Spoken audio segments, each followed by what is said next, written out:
मेरा नाम है Rajat and you are watching India's number one Hindi gay story channel. इस वीडियो को अंत तक ज़रूर देखें और लाइक करें, कमेंट करें, प्लीज़ शेयर ज़रूर करें। आज भी वो दिन मुझे अच्छे से याद है जब मैं पहली बार मुकुल सर से टकरा गया था। वो नए आए थे कॉलेज में और मैं जल्दी जल्दी सीढ़ियाँ उतर रहा था। वो ऊपर आ रहे थे। हम दोनों एक दूजे में इतना ज़ोर से टकराए कि वो लड़खड़ा गए और किसी बॉलीवुड की रोमांटिक मूवी की तरह मैंने उनका हाथ थाम लिया। वो आधे हवा में थे और आधे ज़मीन पर।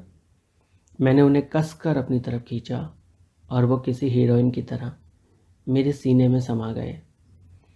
उनका वो पहला टच आज भी मुझे अच्छे से याद है, जब उनकी बाजुएं मेरी कमर में थीं और उन्होंने मुझे कस के पकड़कर अपनी आंखें बंद की हुई थीं।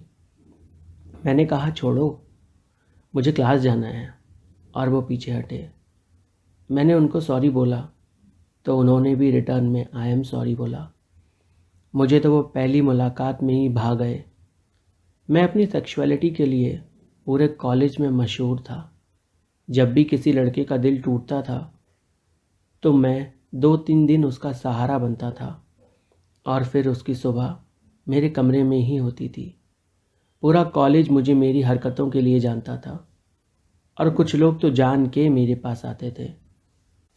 पर मैं हमेशा से ऐसा नहीं था। मैं भी कभी प्यार ढूंढा करता था। मुकुल सर से मिलने के पहले मुझे आज तक कोई कभी ना मिला। जिससे भी मिला उससे वन नाइट स्टैंड ही निकला। कोई अगली सुबह टिकता ही नहीं था। सबको अपनी सोसाइटी में इमेज की पड़ी रहती थी। मैं कॉलेज ड्रामा ग्रुप में लीड एक्ट्रेस का भाई था और मेरी बहन का हर कोई दीवाना था। कम तो वो भी नहीं थी। आए दिन नए बॉयफ्रेंड्स बनाती थी और जिनका दिल तोड़ती थी वो मेरे कमरे में ही मिलते थे। पर वो अपनी लिमिट जानती थी। पर लड़कों के लिए कौन सी लिमिट होती है और कौन सी नहीं, ये तो उनको नहीं पता होता। मुकुल सर से टकराने के बाद मैं अपने ड्रामा क्लास में गया। वहाँ मेरी बहन अपना रौब झाड़ रही थी और मुझे देखते ही वो मुझ पे अपना रौब दिखाने लगी। पर हमारी बनती बहुत कम थी, जैसे सारे भाई बहनों की बहुत कम बनती है। पर मदद पड़ने पर हम एक दूजे को कभी अकेला नहीं छोड़ते थे, हमेशा साथ देते थे।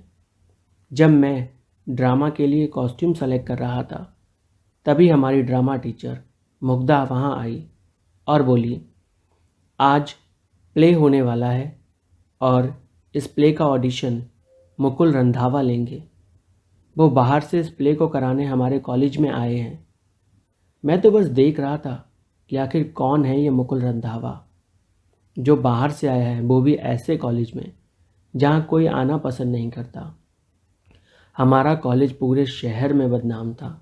दुनिया का शायद ही कोई ऐसा काम था जो हमारे कॉलेज में ना होता हो।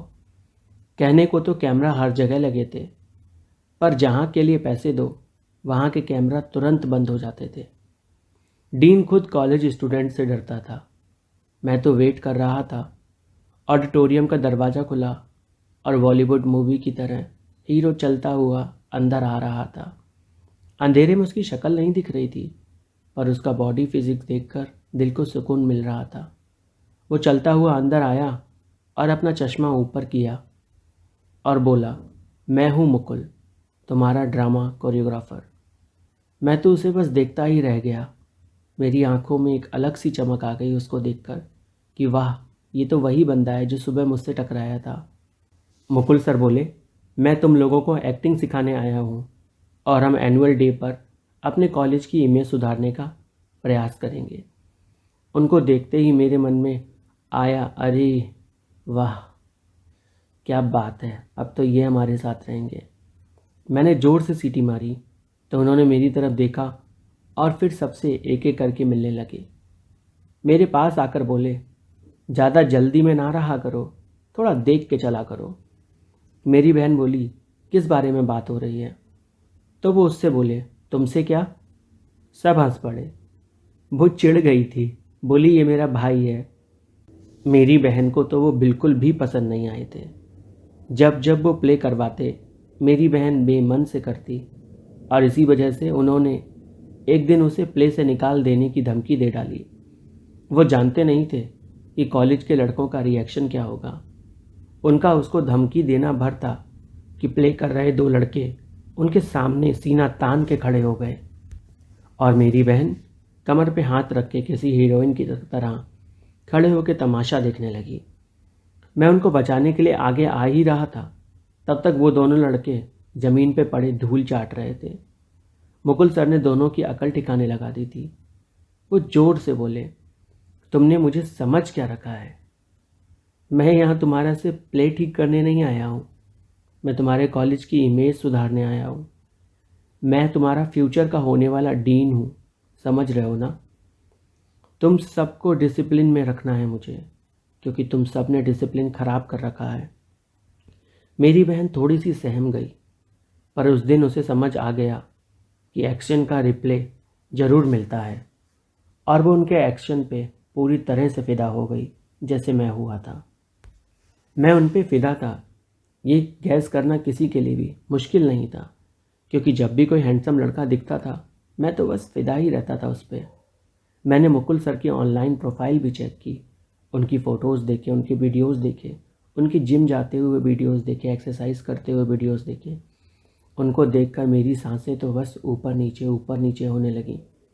मैं तो खुश हो गया उनके बारे में जानकर। उनकी प्रोफाइल को जब मैंने और अच्छे से चेक किया तो मुझे दिखाई दिया वो LGBTQ कम्युनिटी के बहुत से लोगों को फॉलो करते हैं। तो मुझे उससे हिंट मिली कि शायद ये गे हो सकते हैं, क्योंकि हम कह नहीं सकते जो फॉलो कर रहा हो वो गे ही हो। कुछ लोग एलाइ भी हो सकते हैं। पर उस दिन के बाद से मेरे मन में तो ख्याल आ चुका था मुकुल सर पर अपना कब्जा जल्द से जल्द जमाने का। मैं बस उन्हें अपना बना लेना चाहता था। मैंने एक फ़ेक अकाउंट बनाया, उनको मैसेज किया, पर उन्होंने कोई रिप्लाई ही नहीं दिया। मैंने फिर से मैसेज किया, फिर कोई रिप्लाई नहीं आया। ऐसे ही दिन बीतते गए, पर एक दिन उनका रिप्लाई आया और हमारी बात होना शुरू हुई। धीरे धीरे बात हमारी दोस्ती में बदली और हमने नंबर एक्सचेंज किए। हम यूं ही बात करते रहते थे, और मुझे पता चला कि वो पैन सेक्सुअल हैं। जब मैंने पैन सेक्सुअल के बारे में सर्च किया तो मुझे पता चला पैन सेक्सुअल एक ऐसा इंसान है जो कि भावनाओं के प्रति आकर्षित होता है। उसे जिस्म के लिए कोई तड़प नहीं होती किसी की भी। वो एक लड़के से भी प्यार कर सकता है, लड़की से भी, किन्नर से भी, क्योंकि उसे सिर्फ भावनाएं ही आकर्षित कर सकती हैं। पर मुकुल सर अभी तक ये नहीं जानते थे कि ये कोई और नहीं, मैं ही हूँ जिससे वो चैट करते हैं। क्लास में तो मैं रोज़ उनसे डांट खाता था, पर फ़ोन पर हमारे बीच बहुत प्यारी बातें होती थी। एक रोज़ प्ले के दौरान मैं जानबूझकर डेस्क से गिरा और फिर ऐसे एक्टिंग करने लगा जैसे पैर में कितनी ही चोट लग गई हो। आज मेरी आंखों के सामने वो दृश्य बार बार आ रहा है जब आपको बता रहा हूँ तो। उन्होंने मुझे पहले कंधे का सहारा दिया, फिर मुझे एक डेस्क पे बिठाया, और उसके बाद मेरे पैर को पकड़ा और कस के मरोड़ा। मैं चिल्ला के ज़ोर से उठा तो वो मेरे कान में बोले, बस हो गई एक्टिंग, और कंटिन्यू नहीं करना तुमको। मेरी बहन बोली, क्या हुआ सर, ये ठीक तो है ना? वो बोले, हाँ ठीक है, पर मेडिकल रूम ले जाना पड़ेगा इसको। उन्होंने मुझे अपनी बाहों में उठाया और सबके सामने मुझे इस तरह से लेकर चल दिए। मेडिकल रूम में गए, वहाँ मुझे बिठाया और बोले, ये सब क्यों किया? मैंने कहा क्या? तो बोले, ड्रामा बंद करो। मैं पहले घबरा रहा था, फिर मैंने बोला, सर आई लाइक यू। तो उन्होंने मेरी तरफ देखा और बोले, अच्छा तो इसलिए ये सब कर रहे थे, तुम मुझ में इंटरेस्टेड हो क्या? मैंने कहा, हाँ, और मैंने आपकी प्रोफाइल भी चेक की है, आप पैन सेक्सुअल हैं ना सर? वो बोले, तुम्हें ये कैसे पता? मैंने तो कहीं भी अपनी सेक्सुअलिटी मेंशन नहीं की है। मैं चुप हो गया ताकि वो समझ ना जाएं। अच्छा तो तुम मुझे स्टॉक कर रहे हो? मैं चुप रहा। मैंने कहा, नहीं नहीं, ऐसा कुछ नहीं। वो बोले, मैंने कब कहा कि ऐसा है? वैसे कैसा है मुझे बताओगे? घबराओ नहीं। मैंने हिम्मत की और बोला, आई लव यू सर। वो बोले, ठीक है, पर कितना? मैंने कहा, बहुत बहुत ज़्यादा। वो बोले, कितना?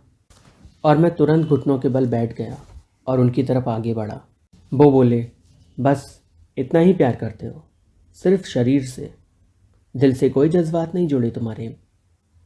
तुम कहते हो तुम मुझसे प्यार करते हो, मेरी सेक्सुअलिटी के बारे में भी तुम जानते हो, पर क्या ये नहीं जानते कि मुझे तुम्हारा जिस्म आकर्षित नहीं कर सकता तब तक जब तक मैं तुमसे भावनाओं से न जुड़ जाऊं। ये बोलकर वो वहाँ से चले गए। मुझे बिल्कुल अच्छा नहीं लग रहा था और मैंने खुद को बदलना शुरू कर दिया।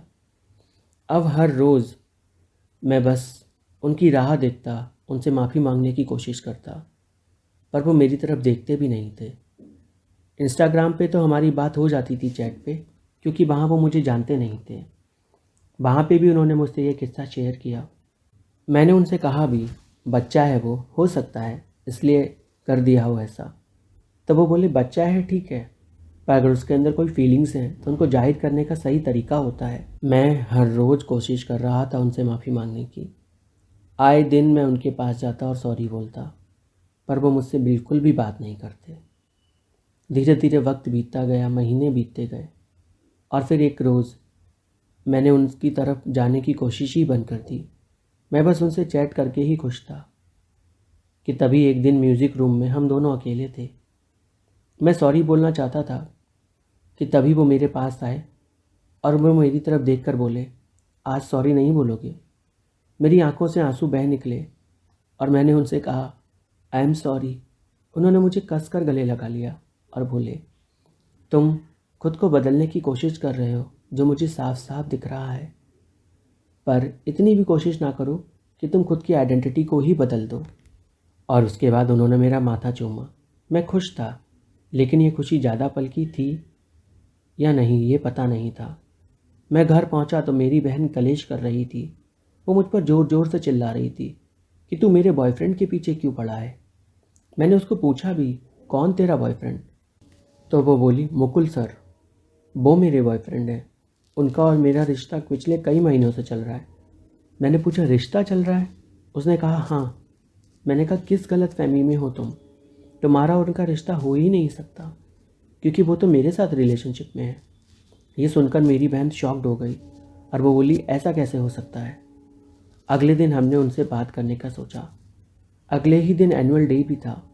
हम दोनों उनके पास गए और उनसे पूछा, तो उन्होंने बताया, तुम दोनों ही मुझे पसंद हो, पर एज ए स्टूडेंट दोनों मेरे फेवरेट हो, पर इससे ज़्यादा तुम दोनों के लिए मेरे दिल में कुछ भी नहीं। मेरे अरमान टूट गए थे। मैं वहाँ से रोता हुआ चला गया अपनी बहन के साथ कैंटीन में। हम दोनों बैठ कर रोते हुए समोसा खा रहे थे कि तभी इंस्टाग्राम पे सर ने मैसेज किया और बोले, आज मुझसे मिलोगे क्या?